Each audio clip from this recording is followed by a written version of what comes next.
O să joc într-un film cu... Cu Joe Pesci și cu Robert De Niro. Păi asta dacă... Da. Yeah, that would be great. Dacă aș locui în România, aș... Fi la mare. Fiecare zi. Și noapte. Visul meu neîmplinit este... Să învăț cum să vorbesc cu românește din nou. Ador să...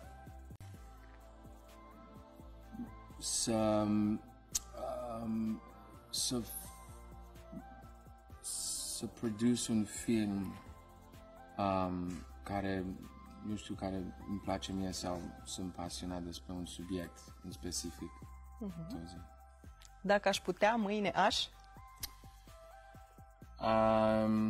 Aș fi în Constanța, asta este, că nu n-am mai fost de mult timp și nu cred că o să pot să apuc să mă duc în timp că sunt aici.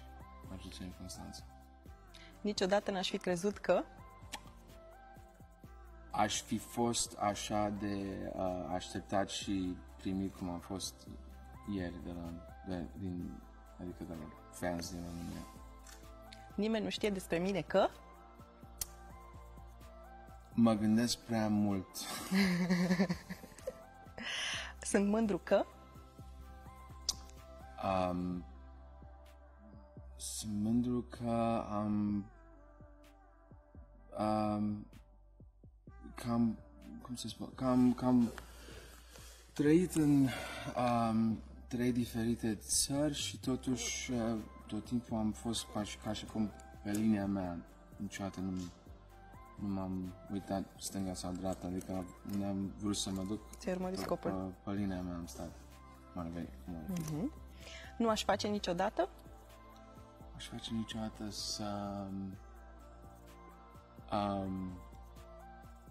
să nu știu încă.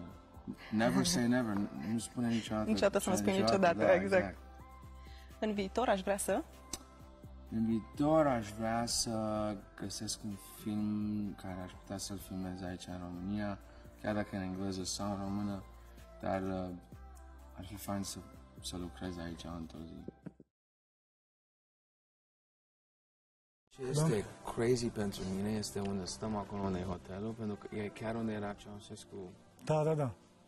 Pe bune? Da, da, pentru că tot timpul când am cineva care mă întreabă de unde sunt și vor să Ceaușescu, mă duc, stau, da, și sunt la mine în apartament sau mă rog, mă duc pe YouTube și arăt aia last speech, cum a venit, ultima dată când a vorbit și când a venit. La balcon.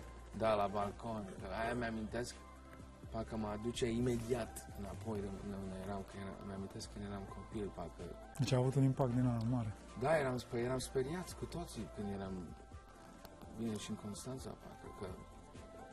Mașini, lume, zgomot, strigăte, probabil. Da, nu, a fost... Agitația aceea, da. A fost, dar de-aia îmi place filmul ăla lui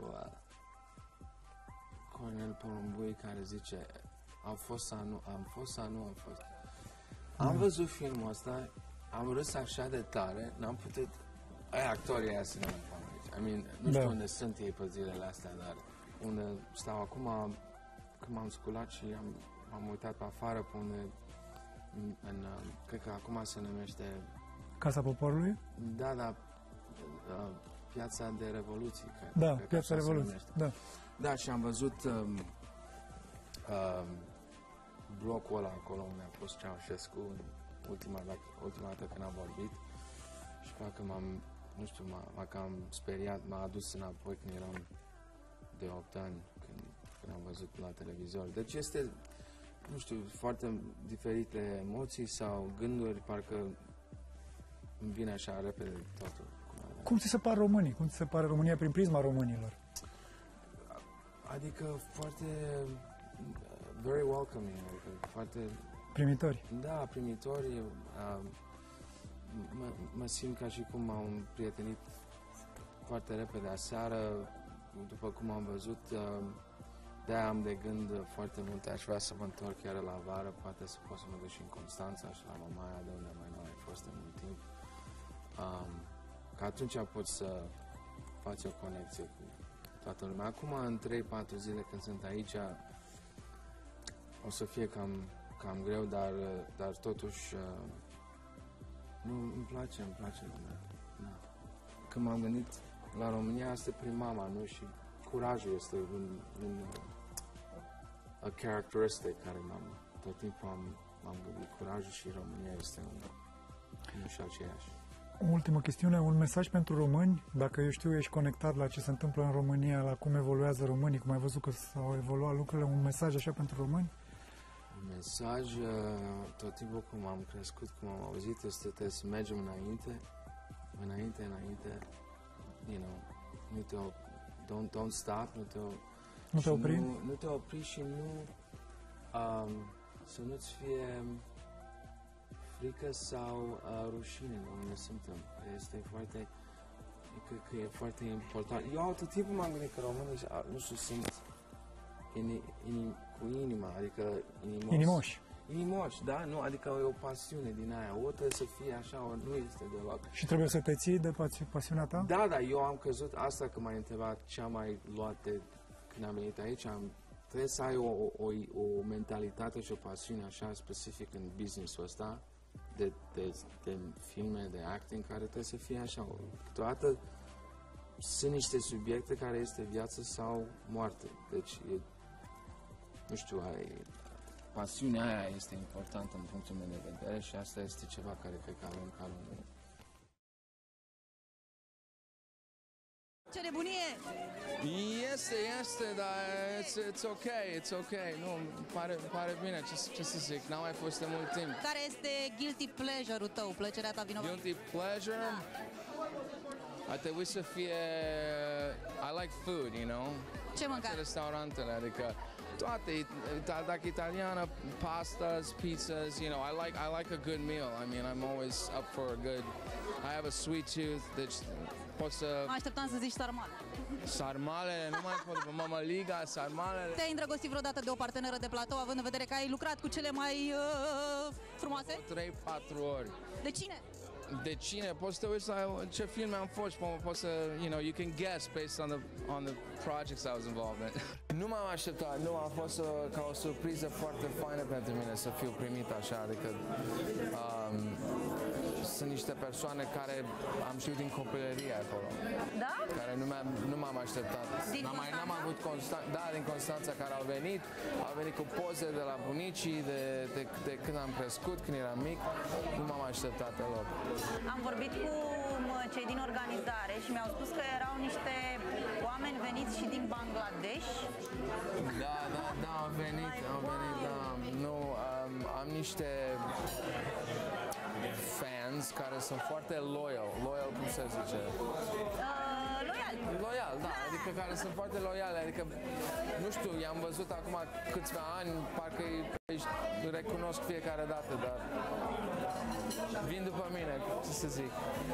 Și știi că în mod normal acum de 1 mai toată lumea merge la mare, acum au venit ei de la mare la tine. Da, așa am auzit pentru că este primul mai. Da, 1 mai. Da, este păcat pentru că la mare este de unde sunt eu, cum ar veni, la Mamaia. Am fi vrut să fi putut să mă duc la Mamaia, dar nu știu dacă o să apuc acum. Mai ai acolo ceva, legături sau... Mai da, adică sunt puțin de blocul de unde am crescut. Am avut bunicii care au trăit acolo, prieteni al lor, adică, da, n-am mai fost de 11 ani acolo, dar vreau neapărat să mă duc pentru că copilăria este foarte interesantă. Nu uiți copilăria, dar totuși am plecat prea devreme. Am niște memorii de acolo, dar am o memorie din asta care tot timpul pot să văd clar. Este mă jucam afară cu prietenii și am văzut, era chiar când Revoluția se întâmpla, am văzut o mașină din aia care conducea și avea, nu știu, niște tineri în mașina asta, era vreo 6-7 tineri în mașina asta și era cu steagul, cu... Drapel. Felul. Cu, you know, a hole in the middle, cum ar veni. Da.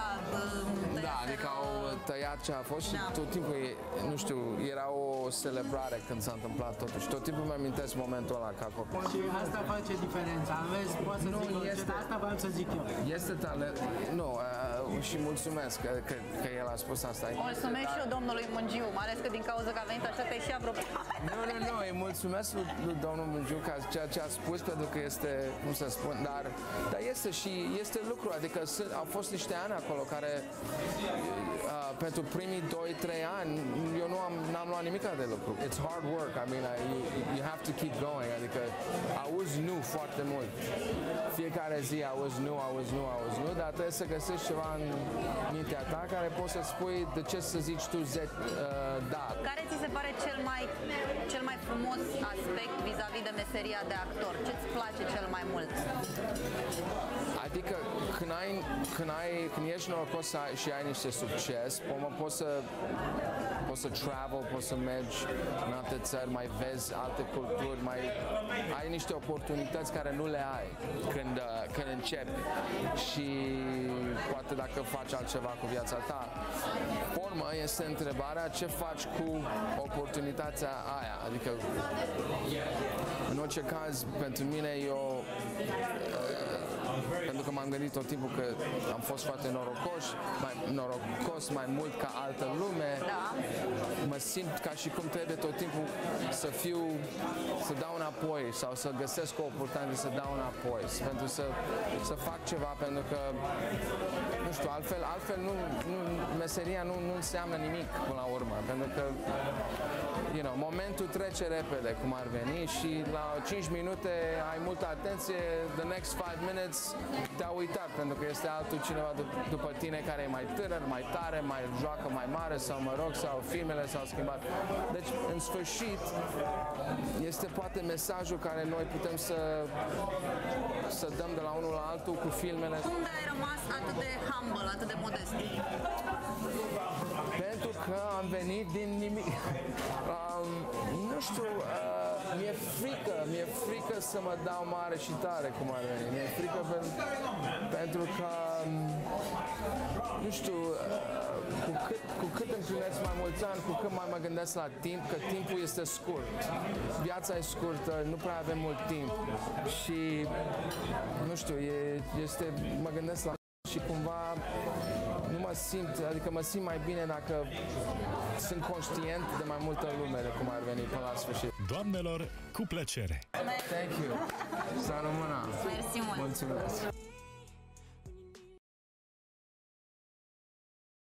M-am gândit de multe ori și am vrut să vin de mai multe ori, dar am avut bunicii aici și am crescut cu bunicii, era foarte drag pentru mine, dar totuși cu lucru și când ești actor, în specific în America, nu lucrez tot timpul, adică anii pentru mine, acum este, cum să spun, parcă mă simt chiar cum am ajuns aici, că am ajuns undeva puțin, dar mulți ani am lucrat foarte cam greu pentru să iau a job, cum ar veni, de lucru. Seamănă atmosfera de astăzi cu cea pe care o întâlnești pe covorul roșu de la Oscar, spre exemplu? Stai. Atmosfera pe care ai întâlnit-o astăzi, în seara asta aici, seamănă cu ce vezi în America? Da, dar nu știu, că e mai diferit. E diferit pentru că, nu știu, poate că eu când eram în avion și când aveam să aterizăm, atunci parcă am simțit ceva mai diferit, pentru că știu că o parte din mine foarte mare este de aici. Deci nu știu dacă e aceeași. Și lumea, nu m-am așteptat să fiu așa primit. Ce le povestești americanilor când te întreabă că ești român? Ce le spui tu? Cu ce te mândrești? Pentru mine, mai mult, eu cred că pentru că am crescut în Europa, de unde am venit și de câte ori am călătorit, nu știu, e o istorie aici care nu o avem acolo în America. America e mult mai tânără țara și câteodată mi se pare că oamenii acolo trăiesc foarte diferit de noi. Adică mi se pare că momentul, viața, ce e important, familia, sacrificiul și toate alea, cum am văzut în mama mea sau bunicii mei, e mai mult calități care mi-amintesc de România decât acolo. Este o meserie care tot timpul mă prinde așa, e ca un vis, cum ar veni. Nu vine să cred că asta e meseria mea, adică, deci, când e o experiență așa cu cineva ca Nicole Kidman, tot timpul este... You're very grateful cum ar veni.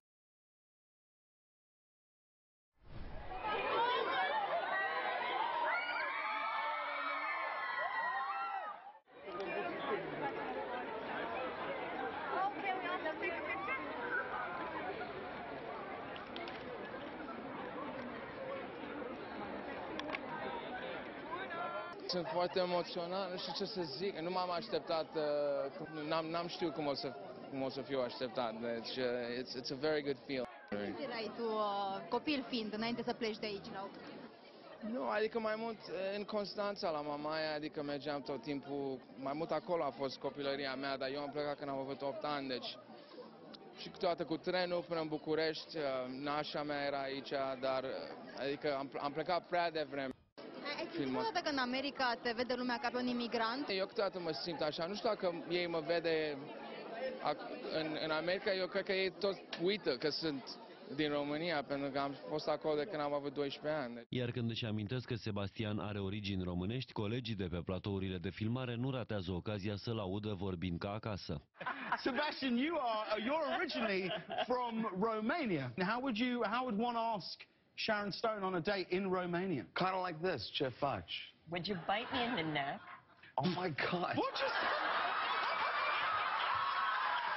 Eu vorbesc în românește, adică vorbesc cu mama cum ar veni, dar nu vorbesc fiecare zi. Și cred că acum în 3 zile cât o să fiu aici, o să trească să-mi amintesc foarte mult.